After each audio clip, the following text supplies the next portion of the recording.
Hello दोस्तों, कैसे हैं आप लोग। उम्मीद करता हूं बिल्कुल फिट एंड फाइन होंगे, जबरदस्त होंगे और आपके हाल चाल भी मस्त होंगे। मैं हूं आपका अपना राहुल धाकर, स्वागत करता हूं आपका जीनियस बैच में, जहां पर हम क्लास 12 के एक एक कॉन्सेप्ट को बिल्कुल क्लियर करने वाले हैं। मतलब आप लोगों ने 11th पे पढ़ाई करी होगी, नहीं करी होगी, कुछ बैकलॉग्स होंगे, कॉन्सेप्ट छूटे होंगे, लेकिन क्लास 12 के जो भी टॉपिक रहेंगे जिसमें 11th की जरूरत भी पड़ेगी, उसमें भी आपको टेंशन लेने की जरूरत नहीं है, क्योंकि हमारे पढ़ाने तरीका यही है कि हम आपको क्लास 12 भी ऐसे पढ़ाते हैं कि जो जरूरी टॉपिक है, जो इंपॉर्टेंट टॉपिक है, बैकलॉग वाले टॉपिक है 11th वाले, उनको भी हम यहां पे कवर कराएंगे। तो चलिए बिना देर की शुरू करते हैं और बिल्कुल लेक्चर को शांति से देखिएगा, रजिस्टर साथ में रख के देखिएगा, हर एक चीज लिखिएगा और फिर बिना रिवाइज किए उठिएगा मत। राइट, क्या बोला मैंने? वीडियो को अच्छे से देखो, रजिस्टर में अच्छे से लिखो and don't forget to revise. चलिए शुरू करते हैं। तो यहां पर हम बात कर रहे हैं हमारे पहले टॉपिक की, जिसका नाम है रिलेशंस एंड फंक्शंस। यहां पर हमारे पास पहला टॉपिक रहेगा सेट्स, दूसरा टॉपिक रहेगा हमारा रिलेशंस, फिर टाइप्स ऑफ रिलेशंस, और उसके बाद हमारा रहेगा फंक्शंस एंड इट्स टाइप्स। तो आर यू रेडी? चलिए शुरू करते हैं भाई। यहां पर हमने देखा टॉपिक है हमारा सेट्स। ये टॉपिक जो है अक्सर हमने 11th क्लास में देखा था। 11th क्लास में जिसने नहीं पढ़ पाया हो कोई दिक्कत नहीं है, बिल्कुल फटाफट इसको हम लोग रिकैप मार लेते हैं। सेट्स का मतलब क्या होता है? सेट्स का मतलब होता है collection of well defined and distinct elements. इसका मतलब it is a collection of well defined and distinct elements. आपने कहा बहुत बढ़िया सर, ये समझ में आ गई बात हमको। अब वेल डिफाइंड और डिस्टिंक्ट एलिमेंट्स होता क्या है? वेल डिफाइंड और डिस्टिंक्ट एलिमेंट्स होता क्या है? जैसे कि आपने बोला कि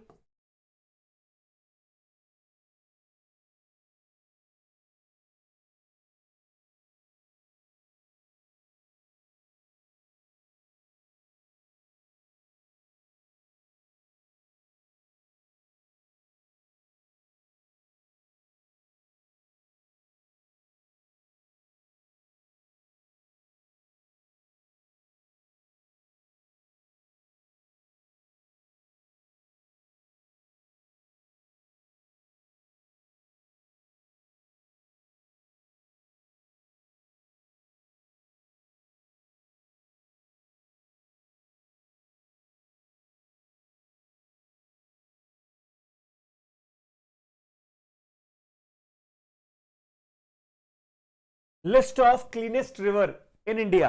आपको पता होना चाहिए कि लिस्ट ऑफ क्लीनेस्ट रिवर की जब हम बात करते हैं तो ये आपका सेट नहीं है, ये आपका सेट नहीं है। इसका मतलब क्या हुआ?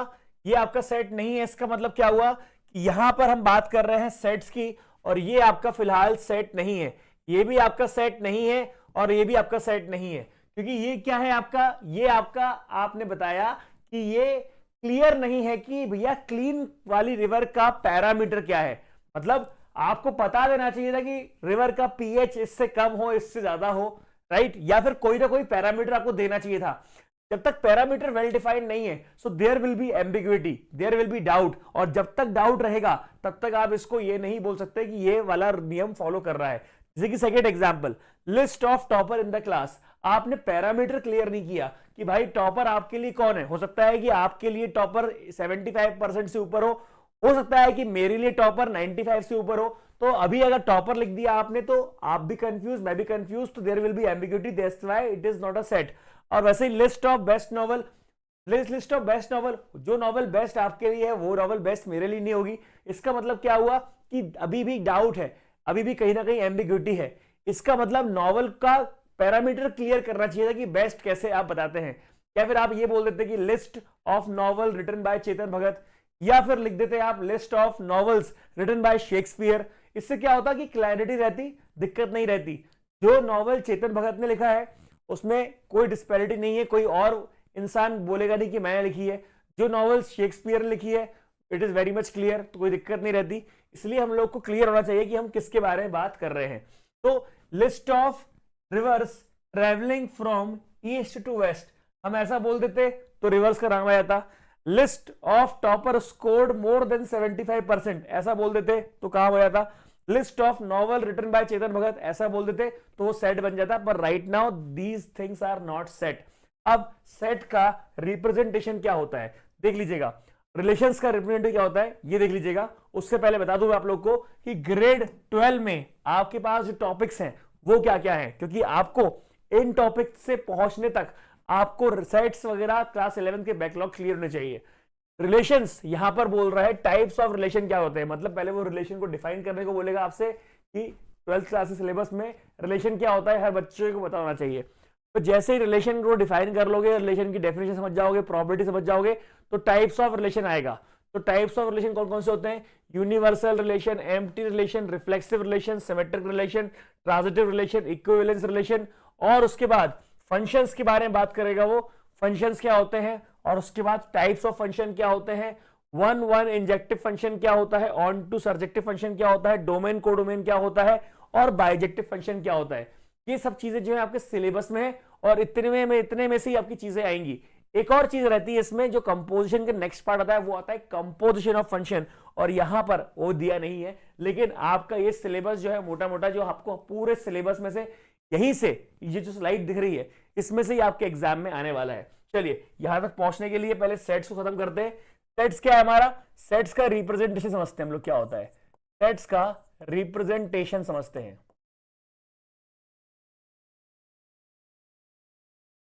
सेट्स का रिप्रेजेंटेशन क्या होता है कि कभी आपने लिखा हुआ है कोई सेट को हम लोग कैपिटल लेटर से, कैपिटल अल्फाबेट से डिफाइन करेंगे, चाहे ए ले लो या बी ले लो या सी ले लो, कोई दिक्कत नहीं है। अब यहां पर क्या दिया हुआ है, करली ब्रेसेस लगाएंगे आप, और जो भी आपके सेट के एलिमेंट हैं, मान लेते हैं कि सारे वॉवल्स अगर आप ले रहे हैं तो ए ई आई ओ यू, ये आपने सारे के सारे क्या कर दिए, वॉवल्स लिख दिए। क्या कर दिए आपने, सारे सारे वॉवल्स लिख दिए, ए ई आई ओ यू, ये आपके वॉवल्स हैं। ठीक है, अब थोड़ा सा और बात कर लेते हैं, थोड़ी सी और अच्छी बात कर लेते हैं कि अगर ये आपके वॉवल्स हैं तो आप टाइप्स ऑफ सेट की बात करते हैं तो एक होता है सेट बिल्डर फॉर्म, एक होता है रोस्टर फॉर्म। तो हमने एक फॉर्म तो देख लिया, अगर हमने बोला कि sir a is equal to 1 2 3 4, तो इसी को दूसरे फॉर्म में हम कैसे लिख सकते हैं, सेट बिल्डर फॉर्म में a is equal to x such that x belongs to natural number, x belongs to natural number, ये नेचुरल नंबर ही ना, और आप बोलोगे x लेस देन 5। इसका सीधा मतलब यह है कि अगर आप ये स्टेटमेंट पढ़ोगे तो ऑटोमेटिकली आपके पास ये वैल्यू आ जाएगी, क्योंकि आप देखो किस तरह डिफाइन करते हैं, x सच दैट का मतलब ये भी होता है, सच दैट का मतलब ये भी होता है, और सच दैट का मतलब ये भी होता है। तो आपके ऊपर है कि आप किस तरह से इसको यूज कर रहे हैं। बस जैसे कि मैंने बोला, एक और सेट ले लेते हैं, a is equal to 1/2 right, 1/3, 3/4, 4/5, आपने एक सेट ले लिया। अब मैं इसको कैसे लिखूंगा सेट बिल्डर फॉर्म में, a is equal to x such that x belongs to natural number, है ना, एंड x बिलोंग्स टू, या फिर x is equal to n/n+1 and n less than 5। तो x belongs to natural number है अगर, तो आपको पता है कि पहले लिखेंगे n शुरू होगा नेचुरल नंबर 1 से, 1/n+1, 2, 2/2+1, 3/3+1, 4/4+1, और आपकी जो वैल्यू है x लेस देन 5 पे खत्म हो जाती है, n लेस देन 5 पे खत्म हो जाती है। आई होप इट इज क्लियर। एक बार इसको अच्छे से देख लीजिए ताकि आपको डाउट ना रहे। चलिए आगे बात करते हैं यहाँ पे कि हमारे पास जब ये सेट्स का रिप्रेजेंटेशन आ जाता है तो मैं आपको एक और चीज के बारे में बताता हूं कि जब भी हमारे पास रहती है कोई value a is equal to, अगर आपने बोला कि कोई नाम है, क्योंकि आपको ये समझ में आ गया डेफिनेशन के हिसाब से कि it should be well defined, it should be distinct. तो डिस्टिंक्ट की डेफिनेशन समझ में नहीं आई अभी तक, पर वेल डिफाइंड तो हमारा डन हो चुका है। वेल डिफाइंड मतलब जैसे आपने बोला क्लीनेस्ट रिवर ये है तो उसका कोई पैरामीटर नहीं है, पीएच वगैरह बताना चाहिए था उसका। आपने बता दिया कि टॉपर के लिए उसका परसेंटेज पता होना चाहिए। आपने बता दिया कि बेस्ट नॉवल के लिए नॉवल का नाम लिख देते, रिटन बाय ऑथर लिख देते तो वो ज्यादा क्लियर होता है ना। वैसे ही यहाँ पे डिस्टिंक्ट के बारे में बात कर रहा है। डिस्टिंक्ट का मतलब क्या है? डिस्टिंक्ट का मतलब क्या है, जैसे मैंने बताया आप लोग को कि भाई अगर आपके पास कोई नाम लिखा हुआ है, जैसे ये नाम लिखा हुआ है सल्लू, क्या लिखा हुआ है? सल्लू, और मुझे इसका सेट बनाना है।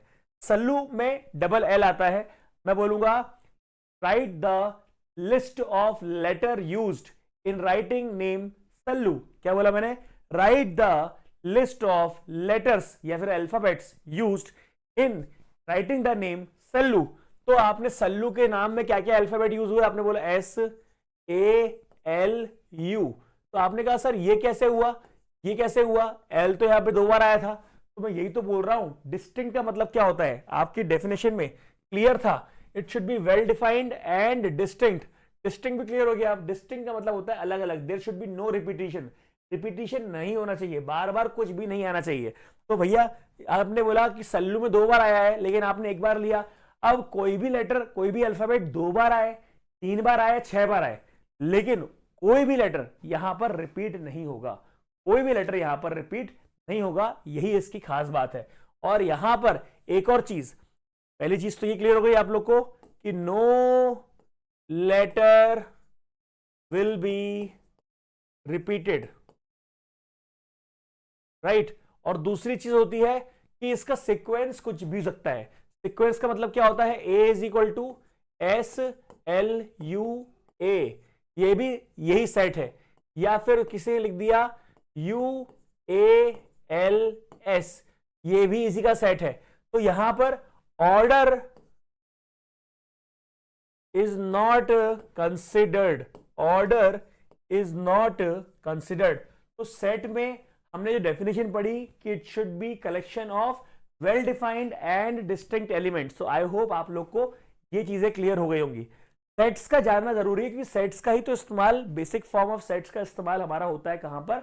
हमारा फॉर्म यूज होता है रिलेशंस में। सेट्स में आपको बता दूं यूनिवर्सल सेट क्या होता है। ऐसे एलिमेंट जिसमें सारे, ऐसा सेट जहां पर सारे एलिमेंट आए, ऐसा सेट जहां पर सारे एलिमेंट आए उसको बोलते हैं यूनिवर्सल सेट। एक होता है वॉइड सेट, वॉइड सेट, और उसको बोलते हैं नल सेट, नल सेट। जिस तरह से यूनिवर्सल सेट का मतलब होता है ऐसा सेट जिसमें सारे एलिमेंट आए, वैसे ही हमारा वॉइड सेट होता है ऐसा सेट जहां पर कोई भी एलिमेंट ना आए। आई होप मेरी बात समझ में आ रही है आप लोग, क्लियर है ना। तो यहां पर यूनिवर्सल सेट क्लियर हो गया आप लोग को, वॉइड सेट भी आपको मेरे ख्याल से क्लियर हो गया, उसको बोलते हैं नल सेट। अब जैसे नल सेट को हम डिफाइन करते हैं इस तरह से, है ना, लेकिन कभी भी अगर कोई अगर ऐसा लिख दे, ऐसे करके ये कि 2 कर्ली ब्रेसेस और उसके अंदर नल सेट के लिए आपने फाई लगा दिया, इसको क्या बोलते हैं? फाई, फाई लगा दिया, तो ये आपका क्या है? रॉन्ग है। आपको या तो कर्ली ब्रेसेस को खाली छोड़ना पड़ेगा ये बताने के लिए कि यहां पर कोई भी एलिमेंट एग्जिस्ट नहीं करता, या फिर आप इसको शो करेंगे इस तरह से। इन दोनों का मतलब ही नल सेट होता है, एम्प्टी सेट होता है। इसका मतलब इस सेट में कोई भी एलिमेंट एग्जिस्ट नहीं करता। लेकिन अगर आपने ऐसा बना दिया तो वो फिर गलत हो जाएगा। आई होप मेरी बात आप समझ पा रहे हैं। अब बात करते हैं सब सेट्स के बारे में। जब हम बात करते हैं सब सेट के बारे में, तो उसमें एक बहुत छोटी चीज होती है कि भाई अगर ए जो है एक सेट है 1 2 3, ए एक सेट है, और अगर बी जो है ये एक 2 और 3 इस नाम का सेट है, तो ये बोलेंगे हम लोग कि बी जो है किसके पेट से निकला है? ए के पेट से निकला है। बी के अंदर वो सारी क्वालिटी हैं, वो सारी 2 और 3 टर्म्स हैं जो ए में ऑलरेडी हैं। तो ये बोलेंगे बी इज सबसेट ऑफ ए। तो बी इज सबसेट ऑफ ए, कुछ इस प्रकार से बात करेंगे, है ना। और अब बताओ जरा, किसी भी सेट में कितने सबसेट हो सकते हैं? ये कैसे पता चलता है? किसी भी सेट में कितने भी सबसेट हो सकते हैं, ये कैसे पता चलता है? नंबर ऑफ सबसेट्स, ये हम लोग कॉन्सेप्ट समझते हैं अभी कि नंबर ऑफ सबसेट क्या होता है। ए अगर आपका कोई सेट है 1 2 3, अगर ये आपका कोई सेट है, तो नंबर ऑफ सबसेट क्या रहेंगे दोस्तों? नंबर ऑफ सबसेट रहेंगे 1 2 3, 1 2 2 3, 1 3, 1 2 3 एंड नल। इसमें आपको समझने वाली बात यह है कि यहां पर दो चीजें हैं जो आपको समझ आना चाहता हूं मैं। First of all, number of subset अगर हम निकालना है तो 1 2 3 में से 1 इंडिविजुअली, 2 इंडिविजुअली, 3 इंडिविजुअली, 1 और 2 कॉम्बिनेशन, 2 और 3 कॉम्बिनेशन, 1 और 3 कॉम्बिनेशन, 1 2 3 और 5। इसमें आपको पता यह रहना चाहिए है कि सेट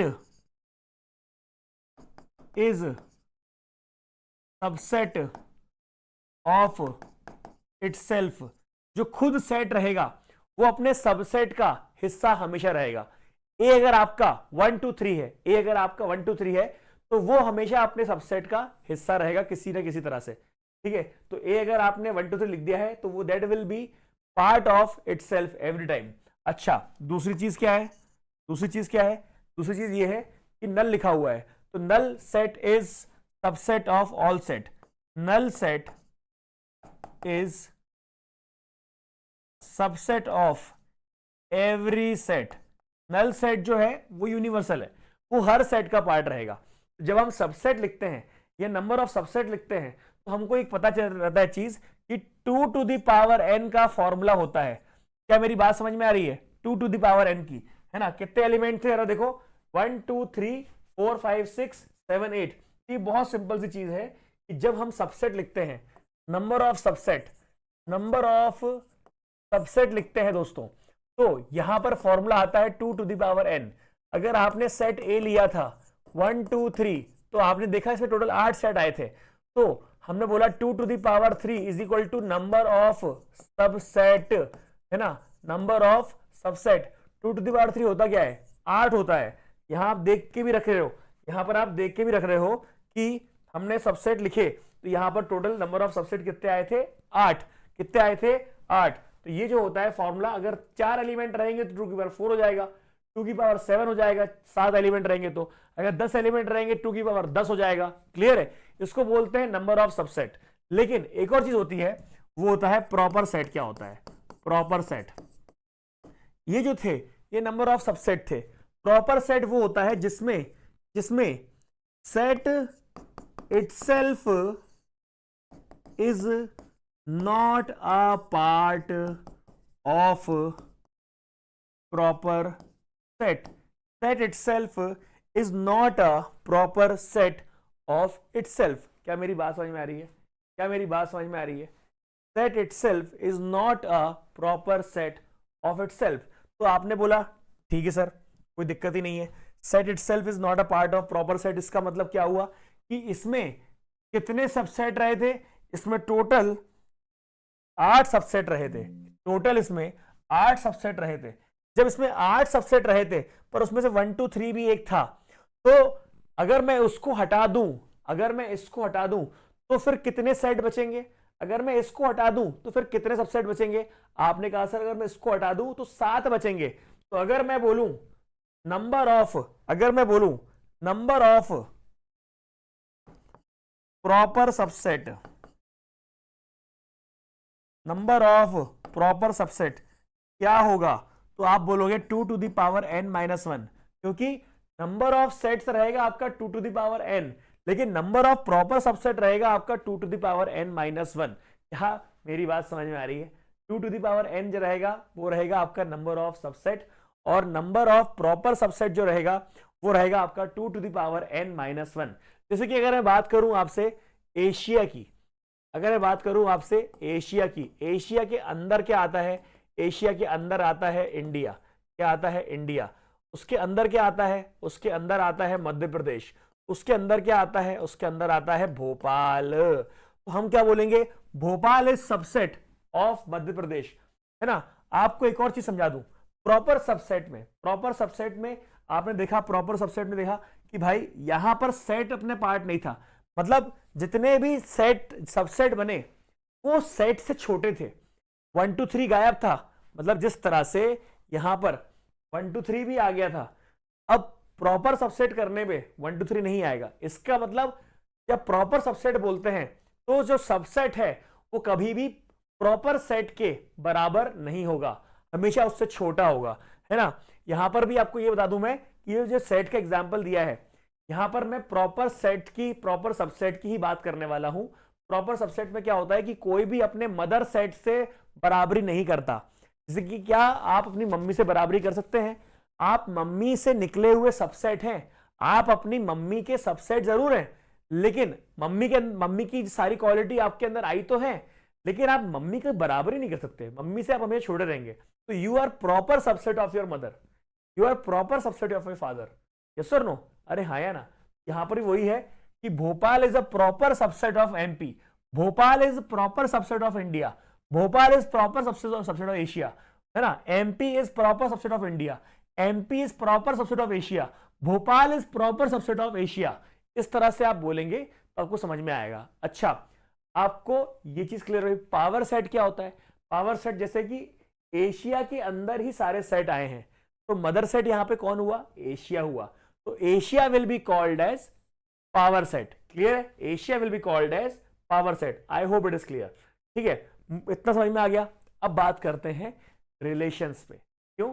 उसके पहले हम लोग सेट का एक आखिरी टॉपिक समझते हैं कि यहां पर आपने बोला कि एशिया होता है आपका पावर सेट। तो ए जो होता है मेरे दोस्त, ए अगर आपका 1 2 3 इस तरह कोई सेट दिया है, बी जो है आपका दिया हुआ है एक सेट 3 और 4, तो यहां पर एक कॉन्सेप्ट होता है ए यूनियन बी। इसको बोलते हैं यूनियन। क्या बोलते हैं इसको? इसको बोलते हैं यूनियन। ए यूनियन बी का मतलब क्या होता है? सबका समागम। क्या बोलते हैं? सबका समागम, सबको एक साथ लेके चलेंगे। तो ए यूनियन बी में क्या रहेगा आंसर? 1 2 3 4, राइट। और इंटरसेक्शन में क्या होगा? इंटरसेक्शन में क्या होगा? इंटरसेक्शन में क्या होगा? ए इंटरसेक्शन बी, जो कि होता है आपका 3। क्या होता है आपका? 3। क्या मेरी बात समझ में आ रही है? ए यूनियन बी, आपको पता है कि 1 2 3 4 होगा, इंटरसेक्शन क्या होगा? ये होगा आपका 3। क्लियर है कि नहीं? हाँ। अब आप सो समझो वेन डायग्राम की मदद से। जैसे कि अगर आपको ये दिया हुआ है, राइट, ये भी दिया हुआ है, चलिए इसमें आपने कहा ये एक वेन डायग्राम बनाया आपने, ये एक बनाया, ये एक बनाया आपने, ये एक बनाया, ये ए है, ये बी है, ये ए है, ये बी है।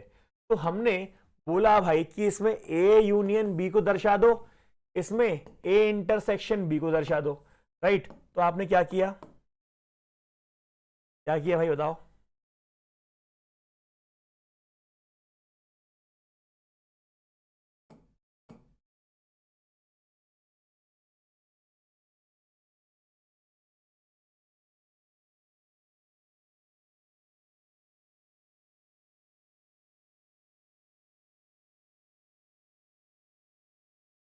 तो जब हमने इसको दर्शाया तो ए और बी यहां पर बोला है यूनियन, तो यूनियन के केस में क्या होगा दोस्त मेरे? ए यूनियन केस में क्या होगा? ये ऐसा कुछ, ये पूरा का पूरा, क्योंकि हमको सब कुछ ही लेना है, सब कुछ हमारा यहां पर मैच कर जाएगा। लेकिन जब ए इंटरसेक्शन बी की बात चलती है तो आपने देखा कि ए इंटरसेक्शन बी में क्या होता है? सिर्फ कॉमन टर्म्स आते हैं। कॉमन टर्म्स आया इसका मतलब क्या हुआ? कॉमन टर्म्स आया इसका मतलब कुछ ऐसा हो गया। क्लियर है कि नहीं?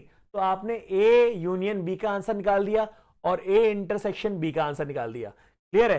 तो हम इसको अब समझते हैं कुछ टर्म्स के हिसाब से।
नाउ यहां पर आपके पास ए यूनियन बी का शेडेड एरिया है, यहां पर आपके पास ए इंटरसेक्शन बी का शेडेड एरिया है। अब इससे में समझ में क्या आता है, अगर मैं बोलूं कि यूनियन और इंटरसेक्शन को एंड और के हिसाब से देखना है तो कैसे होगा, और अगर इसका कोई फॉर्मूला बनाना हो तो कैसे होगा, मैं बता रहा हूं आपको। यहां पर देखिए यहाँ पे, यहां पर पता है आप लोगों की ए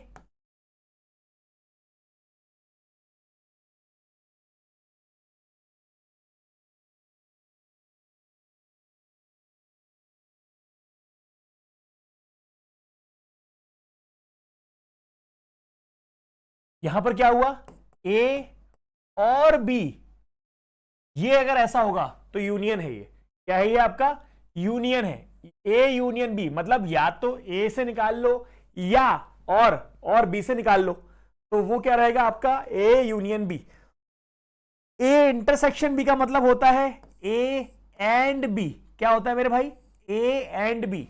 ए यूनियन बी का मतलब होता है ए और बी, ए इंटरसेक्शन बी का मतलब होता है A and B. I hope इतना चीज आपको क्लियर चल रहा होगा। ए यूनियन बी, ए और बी, और ए एंड बी, राइट। तो आई होप इतनी चीजें क्लियर होंगी। आई होप आप लोग को यूनियन और इंटरसेक्शन को एंड और से समझ में आ रहा होगा। जैसे अगर मैं इसकी बात करूं, तो इसको मैं लिख भी सकता हूं इस तरह से कि ए यूनियन बी का मतलब होता है पूरा का पूरा ए प्लस पूरा का पूरा बी। लेकिन ए को और बी को ऐड करने में क्या हुआ, ये बीच का पार्ट 2 बार ऐड हो रहा है ना। ए को और बी को ऐड करने में क्या हुआ, ये बीच का पार्ट 2 बार ऐड हो रहा है। इसीलिए आपने इसको एक बार क्या किया, हटाया। ए इंटरसेक्शन बी के नाम से आपने इसको हटाया। क्या मेरी बात समझ में आ रही है। ए यूनियन बी को करने में, फाइंड करने में आपने ए को ऐड किया पूरे को, फिर बी को आपने ऐड किया। ए और बी को ऐड करते टाइम आपने बीच वाले पार्ट को, जो कॉमन वाला पार्ट है, उसको 2 बार ऐड कर लिया, तो उसको एक बार हटाना पड़ेगा, तब जाके उसकी वैल्यू आएगी। आई होप मेरी इतनी बात आपको समझ में आ गई होगी। चलिए, अब आपका ये जो सेट्स वाला बेसिक है वो क्लियर हो चुका है। अब हम बात करने वाले हैं रिलेशंस के बारे में। रिलेशंस क्या होता है दोस्तों, बहुत इंपॉर्टेंट चीज है। रिलेशंस क्या होता है हम यहां समझते हैं, लेकिन उससे पहले मैं थोड़ी सी आपसे बात करूंगा कि इस पूरे लेक्चर में, चाहे हम इसमें 4 लेक्चर, किसी चैप्टर में 3 लेक्चर, किसी में 5 लेक्चर, किसी में 7 लेक्चर, किसी में 10 लेक्चर, ये जो आपको लेक्चर्स देने वाला हूं, इसके बाद आपको किसी भी तरह की कोई भी नोटबुक में, मतलब किताब से नहीं करना है। आप मेरे पहले कंटेंट को पूरा देख लो, जो मैं क्वेश्चन करवा रहा हूं वो देख लो, उसमें एनसीईआरटी भी इंक्लूडेड रहेगी, तो आप लोग पहले वो भी देख लो, और उसके बाद जब आपका सब कुछ हो जाए उसके बाद कोई और दूसरी बुक उठाना। ऐसे नहीं कि बीच में भी बुक उठाए कर रहे हैं, नहीं। आपका सीक्वेंस ये रहेगा कि आप पहले जो पढ़ा रहा हूं मैं पूरा पढ़ लो, उसमें आपका सब कुछ कवर होने वाला है, राइट। बाकी अगर आपको किसी बुक से करना है तो वो आपकी सेटिस्फेक्शन के लिए है, इसमें किसी और का कोई लेना देना नहीं है, ठीक है। चलिए, तो यहां पर क्या हुआ, मेरा एक सेट है ए, सेट ए है, मतलब मान लेते हैं 1 2 3। मेरा एक सेट है बी, इसमें मान लेते हैं ए और ये बी। अब मुझे रिलेशन चाहिए। रिलेशन का मतलब समझते हो ना, 2 या 2 से ज्यादा चीजों के बीच का संबंध, रिलेशन। अब ए और बी के बीच का संबंध कैसे बनेगा, जब आप इसमें ए क्रॉस बी बना दोगे। क्या, ए क्रॉस बी बना दोगे। अब आपने कहा सर ए क्रॉस बी कैसे बनाते हैं, ए क्रॉस बी बनाने का तरीका यह है कि भैया 1 का संबंध बनेगा ए से, 1 का संबंध बनेगा बी से, वैसे ही 2 का संबंध बनेगा ए से। तो हम लोग पहले लिखते जाए, चलो, कि 1 का संबंध बन गया ए से, तो क्या आ गया 1a, फिर क्या आ गया ये 1b, है ना। फिर बनेगा 2 का संबंध ए से, ये आ गया आपका 2a, फिर बन गया आपका 2b। अब आपका 3 का संबंध बनेगा ए से, तो 3a, और फिर बनेगा 3 का संबंध बी से, राइट। अरे हाँ है ना, तो 1a 1b, 2a 2b, right, 3a 3b। तो आपने देखा कि इतने सारे इसमें संबंध बन गए, इतने सारे इसमें रिलेशन बन गए, और सबके बीच में ये एक इंडिविजुअल एलिमेंट है, ये एक एलिमेंट है, ये एक एलिमेंट है, ये एक एलिमेंट है, ये एक एलिमेंट है।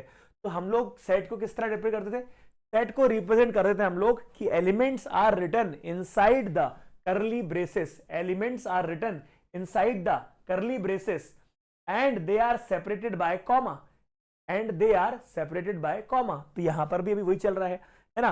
हो सकता है कि आप ए का बी से रिश्ता कर लो, हो सकता है कि आप ए का बी से रिश्ता ना करके आपने बी का रिश्ता ए से कर लिया हो। तो बी क्या है आपका, ए बी, ए क्या है आपका 1 2 3। तो ए का रिश्ता 1 से होगा, ए का रिश्ता 2 से होगा, ए का रिश्ता 3 से होगा। तो यहां पर बी क्रॉस ए क्या है, यहां पर बी क्रॉस ए क्या है, जरा जरा देख के बताइए। बी क्रॉस ए क्या है, यहां पर हो गया आपका A1 A2 A3, फिर आ गया B1 B2 B3। ये देखिए जरा आप, ये शानदार रिश्ता आपका बन गया ए के साथ 1 का, ए के साथ 2 का, ए के साथ 3 का, बी के साथ 1 का, बी के साथ 2 का, बी के साथ 3 का। ये रिश्ते बन गए। आपको ये देख के समझ में आ रहा होगा कि यार ए क्रॉस बी और क्या बी क्रॉस ए अलग अलग है कि एक सा है। तो आपके लिए उसके लिए मैं थ्योरी दे दूं यहां पर कि it is an ordered pair, it is an ordered pair. Ordered pair का मतलब क्या होता है दोस्तों, ऑर्डर्ड पेयर का मतलब क्या होता है, ऑर्डर्ड पेयर का मतलब ये होता है कि जब भी आप लिखते हैं 3,4 तो किसी को बताना नहीं पड़ता कि फर्स्ट जो है 3 वो फर्स्ट एलिमेंट है, मतलब ये आएगा 3 यहां पे, ये ऐसा, और जो 4 सेकेंड एलिमेंट है 4 वो यहां पर आएगा। तो 3,4 ये रहेगा आपका ऑर्डर्ड पेयर, किसी को बताना नहीं पड़ता, ये 3,4 एज इट इज आ जाता है, आया ना, किसी को ये चीज मेंशन नहीं करनी पड़ती। 3,4 आप लिख देते हो, आपको पता रहता है कि ये फर्स्ट एलिमेंट है और ये सेकेंड एलिमेंट है, बस ऑर्डर्ड पेयर इसको ही बोलते हैं। मतलब 1, A लिखा हुआ है तो ये पक्का है कि ये 1, A 1 नहीं है। जिस तरह से 3,4 को अगर 4,3 लिख दोगे तो कहानी ही बदल जाएगी, चीजें ही कुछ और हो जाएंगी। वैसे ही 1, A लिखा हुआ है, 1, A 1 नहीं है, जैसे कि यहां पर दिया हुआ है 1, A ये 1, ये दोनों अलग अलग चीजें हैं, इसीलिए उसको बोला जाता है कि it is an ordered pair, right. तो ये पहली चीज हो गई। दूसरी चीज ये होती है कि A क्रॉस B जो होता है it is not equal to B cross A, दोनों अपने आप में इंडिविजुअल चीजें हैं, अलग अलग चीजें हैं। तीसरी एक चीज और होती है, तीसरी चीज ये होती है कि जो कार्डिनल नंबर होता है A क्रॉस B का वो बराबर होता है cardinal number B cross A का। मतलब यहां पर अगर दिया हुआ है A क्रॉस B तो उसका जो कार्डिनल नंबर है, कार्डिनल नंबर मतलब नंबर ऑफ एलिमेंट्स 1 2 3 4 5 6, 1 2 3 4 5 6 दोनों का एलिमेंट कार्डिनल नंबर एलिमेंट बराबर रहेंगे, है ना। लेकिन इसका मतलब ये नहीं कि A क्रॉस B और B क्रॉस A बराबर रहे, ठीक है। और आपको बता दूं number of elements in A cross B, number of element in A cross B क्या रहता है, number of element in A into number of element in B। इसका मतलब क्या हुआ कि यहां पर A क्रॉस B में कितने रिलेशन आने वाले हैं, कितने सेट्स आने वाले हैं, कैसे दिखाओगे कि भाई ये 3 एलिमेंट है, ये 2 एलिमेंट है, 3 2 6 ऐसे आने वाला है, ये 2 एलिमेंट है, ये 3 एलिमेंट है, 2 3 6 ऐसे आने वाला है। तो number of elements in A cross B is equal to number of elements in 2A in number of elements in B। I hope it is clear, ये चीज आपको मेरे ख्याल समझ में आ गई होगी। अब इसी के बारे में थोड़ी सी और बात करते हैं कि अगर आपके पास कोई रिलेशंस हैं तो इसमें हम टाइप्स ऑफ रिलेशन की बात कर लेते हैं।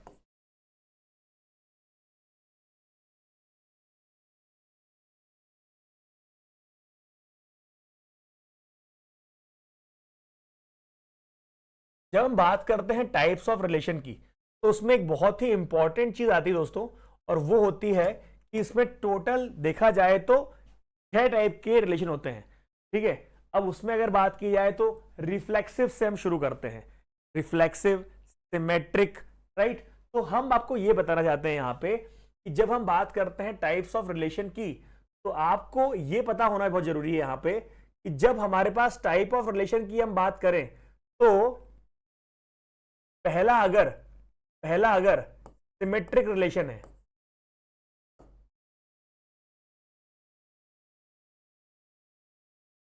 या फिर रिफ्लेक्सिव रिलेशन है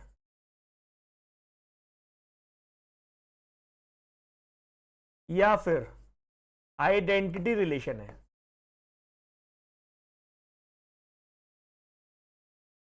तो आपको इनके बारे में पूरी इंफॉर्मेशन होना बहुत जरूरी है। जैसे कि मैंने बोला आपसे कि अगर एक सेट है, ए, राइट, वो है आपका 1 2 3।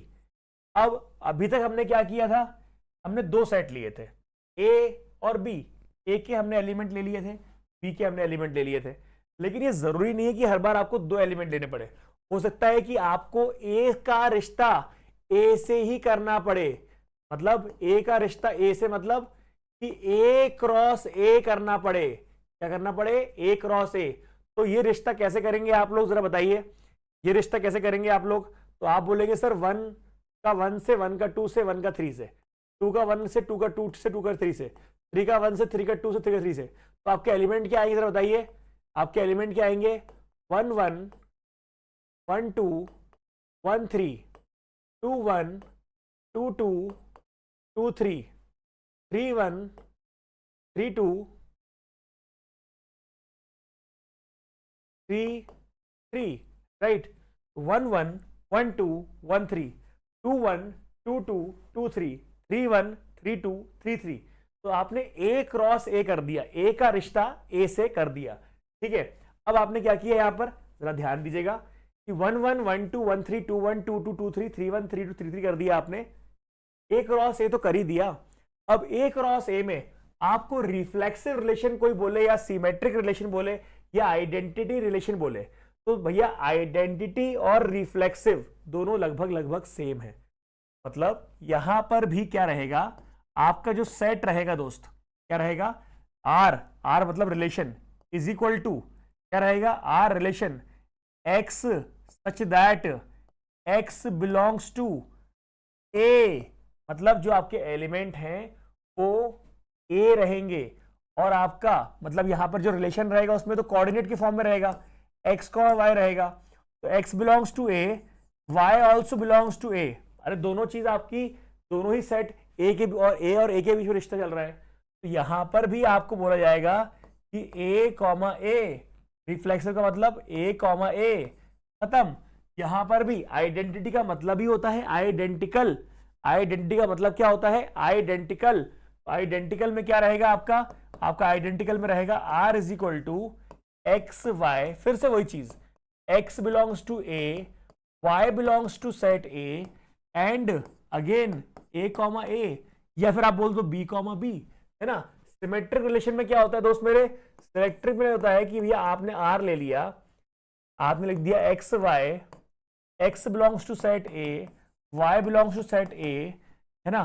एक यहां पर क्या आ गया? ए बी बी ए, ऐसा। ए बी बी का मतलब क्या होता है कि अगर 3,4 इस सेट में आ रहा है तो 4,3 भी होना जरूरी है। अगर 1,6 एग्जिस्ट करता है तो 6,1 भी एग्जिस्ट करना चाहिए। अगर 2,5 एग्जिस्ट करता है तो 5,2 को भी वो ढूंढेगा। क्या मेरी बात समझ में आ रही है? क्लियर है? वैसे ही रिफ्लेक्सिव रिलेशन क्या होता है कि सर दोनों एलिमेंट, फर्स्ट और सेकेंड एलिमेंट, दोनों एलिमेंट क्या होना चाहिए? सेम होना चाहिए। इसलिए 1 1 2 2 3 3, है ना। और आइडेंटिटी रिलेशन में क्या होना चाहिए? सर यहां पर ही वही है, दोनों में सेम होना चाहिए। सर जब दोनों में ही सेम होने चाहिए, मतलब दोनों टर्म सेम होनी चाहिए, फर्स्ट और सेकेंड टर्म, तो डिफरेंस क्या है? डिफरेंस ये है मेरे दोस्त, डिफरेंस ये है, मेरी बात बहुत ध्यान सुनना। डिफरेंस ये है कि आपके पास अगर सेट में, अगर आपके पास सेट में ए लिखा हुआ है, अगर आपके पास सेट में ए लिखा हुआ है और ए में अगर आपके 3 एलिमेंट हैं, तो रिफ्लेक्सिव रिलेशन क्या है? बहुत लीनियंट है। उसे फर्क नहीं पड़ता कि आप 1 का डबलेट लें या 2 का डबलेट लें या 3 का डबलेट लें, बस वो ये बोलता है कि भाई डबलेट ले लो। क्या बोलता है वो? बस इतना बोलता है कि वो डबलेट ले लो। कितने का डबलेट लेना है वो आपको मैटर नहीं करता इस केस में। लेकिन जब आप आइडेंटिटी रिलेशन लेते हैं, जब आप आइडेंटिटी रिलेशन लेते हैं तो वो ये बोलता है कि अगर ए में 3 एलिमेंट हैं तो तीनों का डबलेट रहेगा तो मैं मानूंगा, तीनों का डबलेट रहेगा तो मानूंगा, अदरवाइज नहीं मानूंगा। क्या मेरी बात समझ में आ रही है आप लोग को? तीनों का डबलेट रहेगा तो मैं मानूंगा, अदरवाइज नहीं मानूंगा। तो ये डिफरेंस होता है आपका रिफ्लेक्सिव रिलेशन में, जो डबलेट दोनों को चाहिए, दोनों टर्म, फर्स्ट सेकंड टर्म दोनों को सेम चाहिए, डबलेट दोनों को चाहिए, लेकिन इतना डिफरेंस है कि रिफ्लेक्सिव में कोई कंडीशन नहीं है, एक का डबलेट आए तब भी चल जाएगा, दो का आए तभी चल जाएगा, तीन का आए तभी चल जाएगा। लेकिन आइडेंटिटी रिलेशन में अगर दो टर्म है सेट में तो दोनों का डबलेट आना चाहिए, 1 1 2 2। अगर तीन टर्म है 1 2 3 तो 1 1 2 2 3 3 सब आना चाहिए। क्या मेरी बात समझ में आ रही है?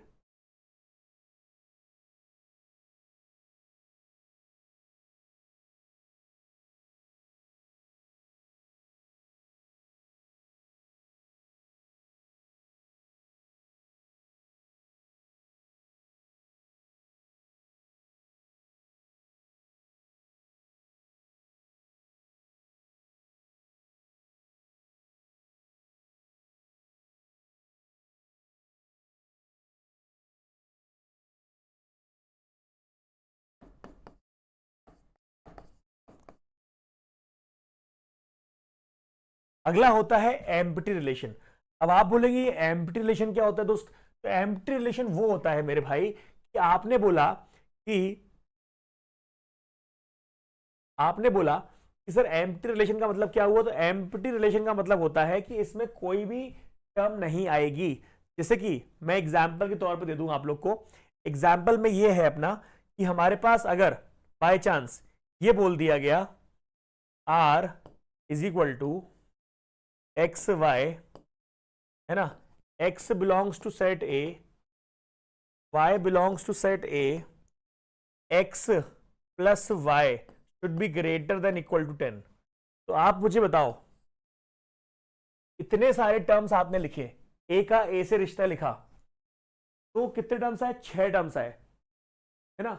कितने आएंगे टोटल? 9 टर्म्स आए। अब ये 9 टर्म्स में से x और y आपके पास हैं, मतलब फर्स्ट और सेकंड टर्म आपके पास हैं। तो क्या किसी भी जगह पर कोई ऐसा केस बना? क्या किसी भी जगह पर क्या कोई ऐसा केस बना कि दो टर्म का मिलाकर सम मोर देन 10 आ रहा हो या बराबर 10 आ रहा हो? करके देख लो। यहां देखो जरा, 1 + 1 10 होता है क्या? नहीं होता। 1 + 2 10 होता है क्या? 1 + 3 10 होता है क्या? 2 + 1 10 होता है क्या? 2 + 2 10 होता है क्या? 2 + 3 10 होता है क्या? 3 + 1 10 होता है क्या? 3 + 2 10 होता है क्या? 3 + 3 10 होता है क्या? नहीं होता। सही है। अरे हाँ या ना? क्लियर है कि नहीं? क्लियर है। तो आपके पास कोई सा भी जगह पे 10 आया क्या? सम में नहीं आया। जब सम में 10 नहीं आया, तो हम उसको बोलेंगे कि एक भी टर्म इसमें नहीं आ रहा है, मतलब ये एम्प्टी रिलेशन है। एम्प्टी का जस्ट उल्टा होता है आपका यूनिवर्सल रिलेशन। क्या होता है? Universal relation.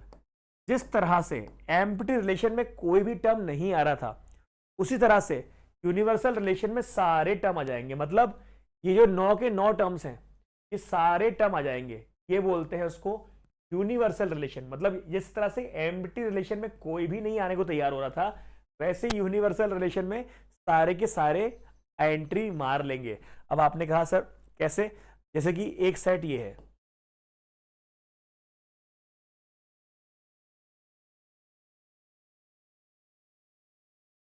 x minus Y, है ना, x minus y greater than 0।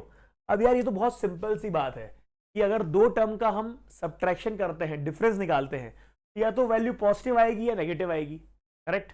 लेकिन अगर हमने मॉडुलस लगा दिया तो अब सारी नेगेटिव वैल्यू पॉजिटिव बन जाएंगी, करेक्ट।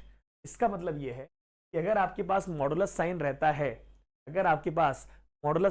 है, तो आपके पास हमेशा पॉजिटिव वैल्यू आएगी, मतलब ग्रेटर देन 0 वाली वैल्यू आएंगी। इसका सीधा मतलब ये है कि आप अगर 1 - 1 कर दो तो वो होता है 0, तो 0 के बराबर तो है। 1 - 2 कर दो तो ये आएगा -1, मॉडुलस लगा दिया +1 हो गया। अगर आपने बोला 1 - 3 कर दो तो मॉडुलस लगा दिया, कितना आ गया? -2 का पॉजिटिव 2 आ गया। तो हर केस में क्या रहेगा? ग्रेटर देन 0 ही रहेगा। तो ये आपका आंसर आ गया। अब थोड़ा सा कॉम्प्लिकेटेड जो है मैं उसके बारे में बात करने वाला हूं, और वो है आपका 6 नंबर पे, वो है आपका ट्रांजिटिव। क्या है? Transitive relation. अब ट्रांजिटिव रिलेशन क्या होता है दोस्तों?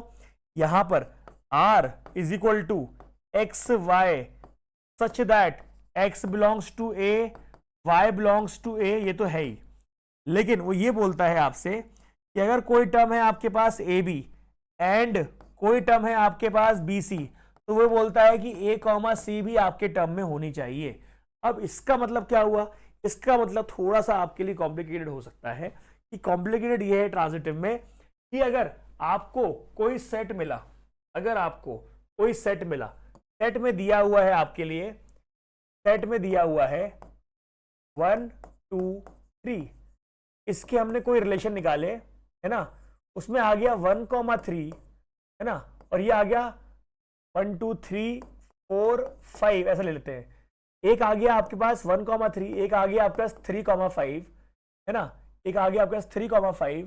तो वो बोलता है आपसे कि सर ए कॉमा बी आ गया, बी कॉमा सी आ गया, ए कॉमा सी भी लेना बहुत जरूरी है।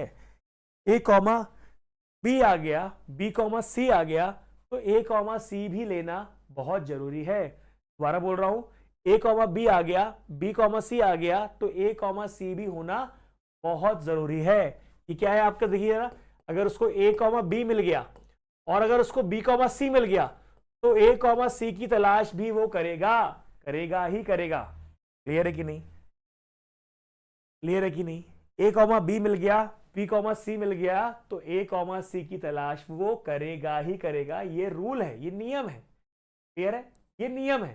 ठीक है, ए कॉमा बी मिल गया, बी कॉमा सी मिल गया, तो वो ए कॉमा सी की तलाश करेगा ही करेगा। इसको बोलते हैं ट्रांजिटिव रिलेशन। आपने कहा सर अभी भी समझ में नहीं आया, मैं दोबारा बता रहा हूं कि अगर कभी कोई सेट है उसमें उसको 6,7 मिल गया और अगर 7,2 मिल गया, तो वो अगले की तलाश करेगा।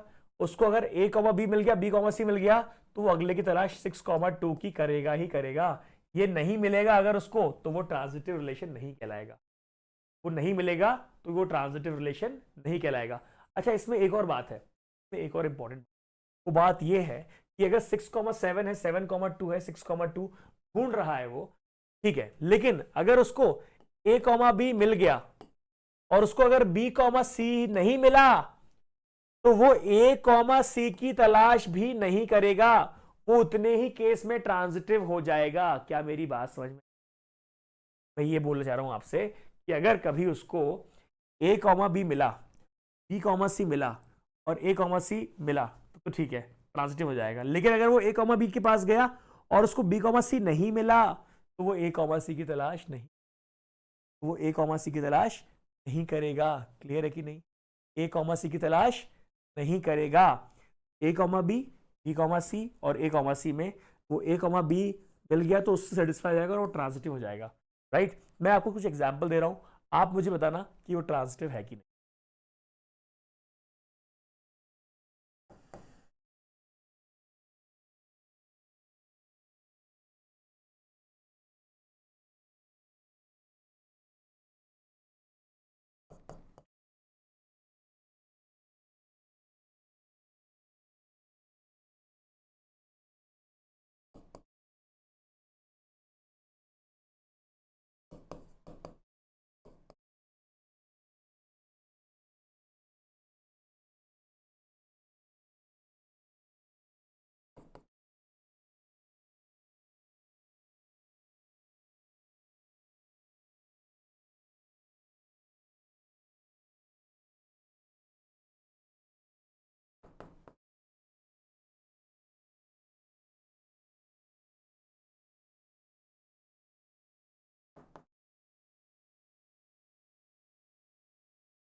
अब इन सेट को ध्यान से देखिए, आप इन सारे सेट्स को बहुत ध्यान से देखिए।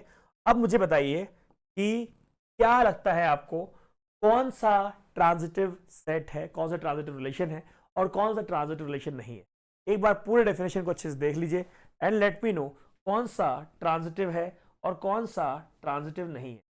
ये कोई बहुत कॉम्प्लिकेटेड चीज नहीं है, लेकिन हाँ, आपको ये पता होना चाहिए, आपको ये पता होना चाहिए।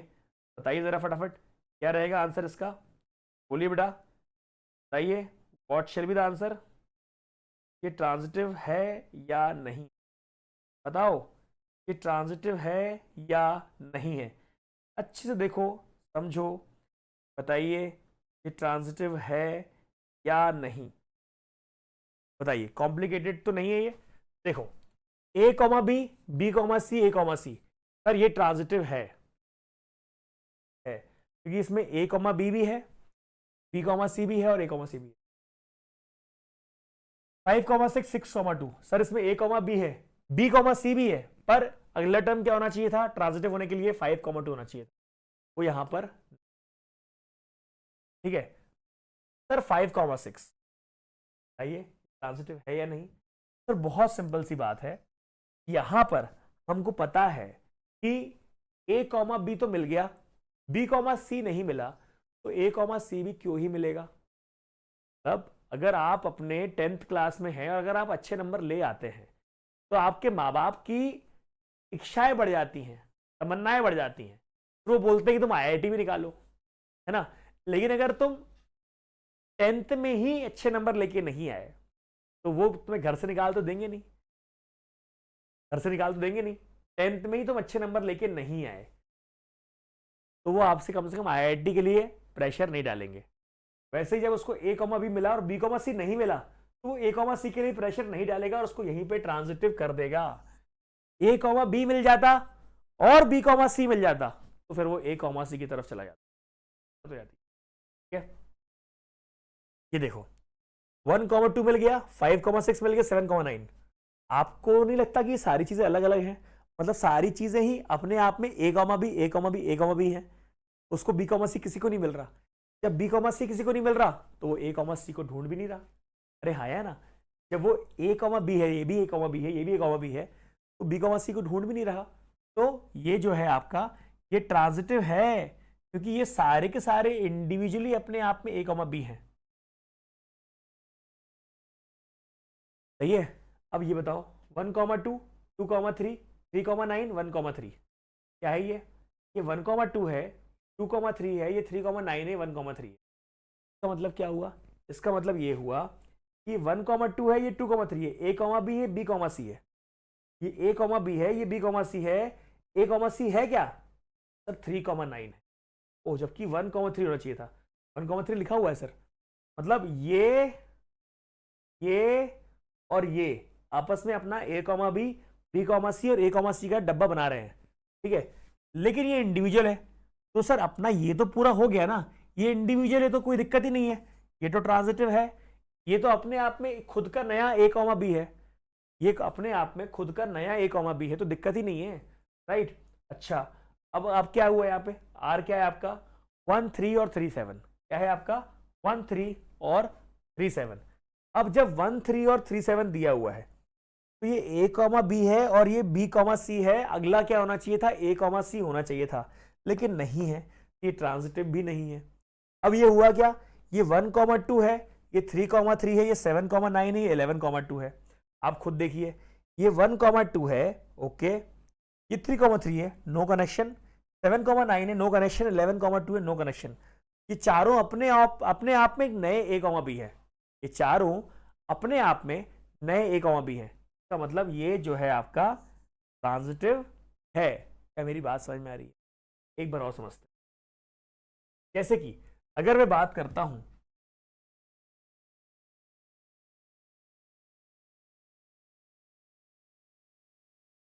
सिमेट्रिक रिलेशन की या रिफ्लेक्सिव की, मैंने सिमेट्रिक की बात करी, मैंने सिमेट्रिक की बात करी, तो एक अगर सेट है मेरा 3,3, 5,6, 6,5, तो ये सिमेट्रिक रिलेशन है कि नहीं? बिल्कुल है। क्यों है? क्योंकि ए कॉमा बी, बी कॉमा ए मिल रहा है, ए कॉमा बी और बी कॉमा ए मिल रहा है। बस ये जो दिया हुआ है 3,3, ये क्या है आपका? ये तो वैसे भी डबलेट है, डबलेट की तो वैसे भी कोई खास चीज होती है? डबलेट तो सारी चीजों में एक्सेप्ट करे जाता है, डबलेट जो होता है वो सारे ही केस में एक्सेप्ट करे जाता है। ठीक है, अगर मैं बोलूँ आपसे ये ट्रांजिटिव है कि नहीं, बताइएगा।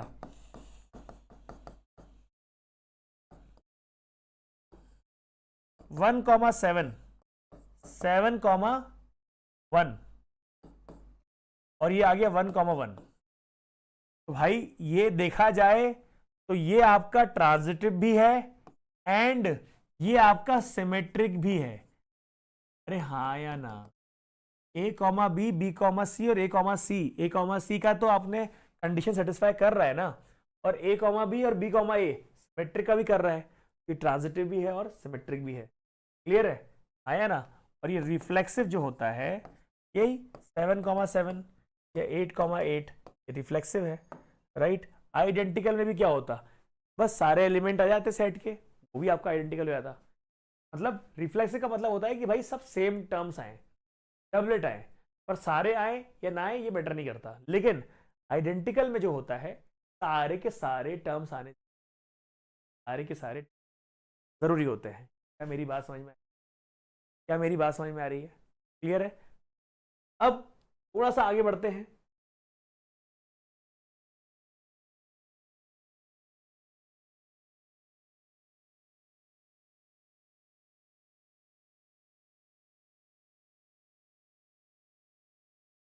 जैसे कि आपने बोला y is equal to 2x plus 1, या ले लो 3x प्लस 1, ठीक है। y क्या होता है आपका, f ऑफ x होता है। मतलब अगर मैं यहाँ पे 1 2 3 4 ये ले लूँ, और अगर मेरे पास यहाँ पर 1 2 3 4 5 6 7 8 कुछ इस प्रकार से चीज़ आती हैं, तो मुझे ये पता रहता है कि मैं अगर इसको कनेक्ट करूँ इससे, तो x की वैल्यू 1 डालूं, x की वैल्यू 1 डालूं कितना आएगा, यहाँ आएगा 4। x की वैल्यू 2 डालूं कितना आएगा, यहाँ आएगा 7। x की वैल्यू 3 डालूं कितना आएगा, यहाँ पे 3 3 या 9, यहाँ पे फिलहाल यहाँ पे टर्म में है ही नहीं, ठीक है। तो यहाँ पर आप मुझे बताओ कि कोडोमेन क्या रहेंगे और यहाँ पे डोमेन क्या रहेगा या रेंज क्या रहेगा। कोडोमेन क्या रहेगा, डोमेन क्या रहेगा, रेंज क्या रहेंगे। जब हम बात करते हैं कोडोमेन की या डोमेन की या रेंज की, तो फटाफट फटाफट मुझे बताइए लिखकर रजिस्टर में कि what will be codomain, what will be domain, what will be range.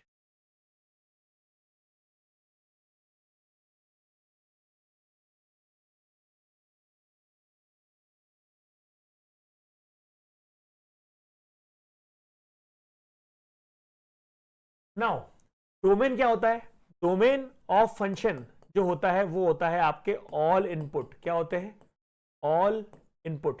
Domain क्या होता है आपका, ऑल इनपुट। तो 1 2 3 4 सारे के सारे इनपुट, मतलब सारे के सारे एक्स जो होते हैं ना, ये आपके एक्स होते हैं, ये आपके वाई होते हैं। इसी को प्यार से आप एफ ऑफ एक्स बोलते हो, इसको बोलते हो आप सारे के सारे इनपुट, और इसको बोलते हो आप आउटपुट। क्लियर है, ठीक। तो ये क्या हुआ आपका all input. Domain of function क्या हो गया, 1 2 3 4 क्या हो गया, डोमेन ऑफ फंक्शन 1 2 3 4। अच्छा, अब कोडोमेन की बात कर लेते हैं। Codomain of function, codomain of function जब बात करते हैं ये सारे के सारे टर्म आ जाते हैं, जैसे कि 1 2 3 4 5 6 7 8, राइट, सारे के सारे टर्म्स आ जाते हैं। अच्छा, रेंज ऑफ फंक्शन क्या होता है, सिर्फ वो वाले आउटपुट आते हैं, ये क्या थे, ऑल आउटपुट। क्या थे ये, all output. Range of function में क्या आता है, सिर्फ वो वाले आउटपुट आते हैं 4 और 7, 4 और 7, सिर्फ वो वाले आउटपुट आते हैं जिनके पास इनपुट हो। तो all output having input, all output having input is called range of function. क्या मेरी बात समझ में आई कि आपने जब बात करी डोमेन की, डोमेन मतलब सारे के सारे इनपुट, कोडोमेन मतलब सारे के सारे आउटपुट, और रेंज का मतलब सिर्फ वही आउटपुट जिसके पास इनपुट हो। क्लियर है, ये बहुत इंपॉर्टेंट रहेगा आने वाले लेक्चर में कि हम किस तरह से इसमें सवाल कर रहे हैं। बहुत इंटरेस्टिंग भी रहेगा, मजा भी आएगा। तो please don't forget to catch out in our next session. God bless you, thank you.